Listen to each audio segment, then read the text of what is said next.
Hello sa inyong lahat. Kumusta kayo mga kaibigan? Magandang araw po sa inyong lahat.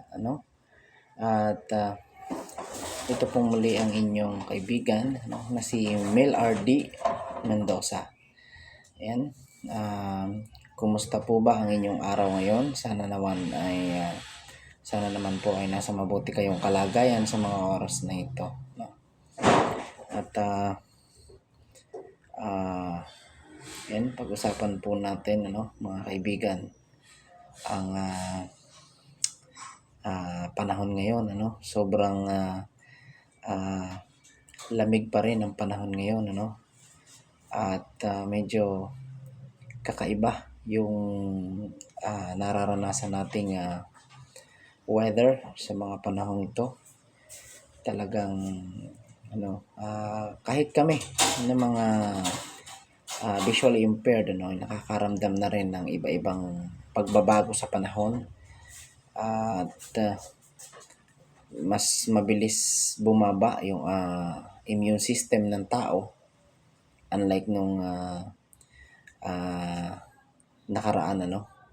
So ito talaga ay resulta ng climate change na nangyayari sa ating kapaligiran, at yan, sa ating mga kaibigan, kaya ako nag-upload ng videos,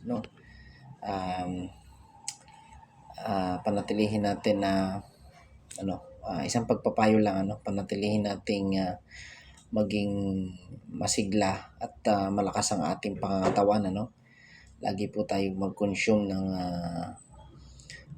vitamin C at yung mga pagkain na merong mga iba't ibang minerals, at lagi pong magpa-check up sa doktor, kung may ibang nararamdaman na sa katawan. Napaka-importante na panatilihin natin na tayo ay aware sa ating kalusugan, mga kaibigan. At talagang hindi natin may iwasan na kung minsan makaranas tayo ng mga iba't ibang karamdaman sa katawan, like trangkaso, yan, mga iba't ibang sakit, Tsaka nga pala, mga kaibigan, lifestyle.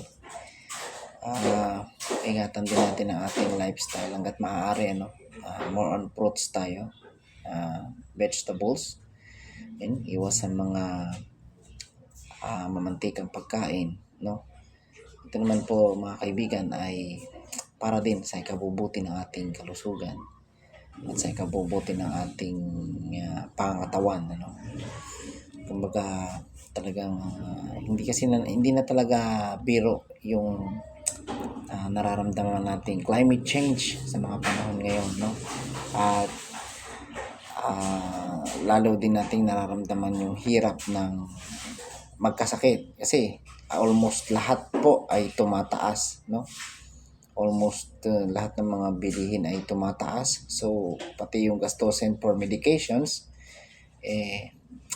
tumataas din, mga kaibigan.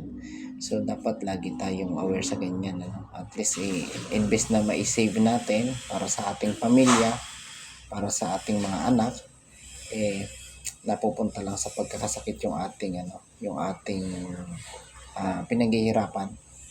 So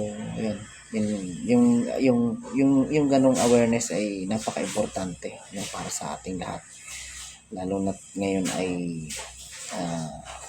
talagang iba na yung takbo ng ating panahon. Actually, mga kaibigan, ako ay batang 90s, Kung ikukumpara mo yung toleration o yung natotolerate pa namin yung init ng panahon noong mga panahon yun. Kasi nagkakapagpalipad pa kami ng saranggola, nakakatagal pa yung katawan namin sa init. Bagamat tinatablan din ng fever, pero hindi ganito kasakit sa balat yung init. So mararamdaman mo na talaga yung kaibahan, ng mga panahon noon at sa ngayon. So, noon talaga, safe na safe yung environment sa labas, no? Hindi ka hindi ka mangangamba sa kalusugan mo. Bagamat ganitong mga panahon, buwan ng February or March, no? Panahon ng tigdas, pero hindi naman ganun kalala at kagrabe kagaya ngayon na iba't ibang ah, viruses na yung ah, dinaranas natin, ano. So, bagamat ganon, dapat kasi panatilihin natin na lagi tayong physically fit sa lahat ng oras. At para naman hindi tayo dapuan ng iba't ibang karamdaman. So, talagang iba na. So, yun lang po for awareness, no? Wag natin baliwalain itong nangyayaring ito. Dahil siguro kayo, you are not persons with disabilities na ating mga kaibigan, ano? Yung ating mga kaibigan na walang kapansanan, na mga kaibigan natin, no? Kahit siguro kayo, nararamdaman nyo na din yung kaibahan ng panahon noon at ngayon. So, ingat-ingat lang, ano? Ingat-ingat lang.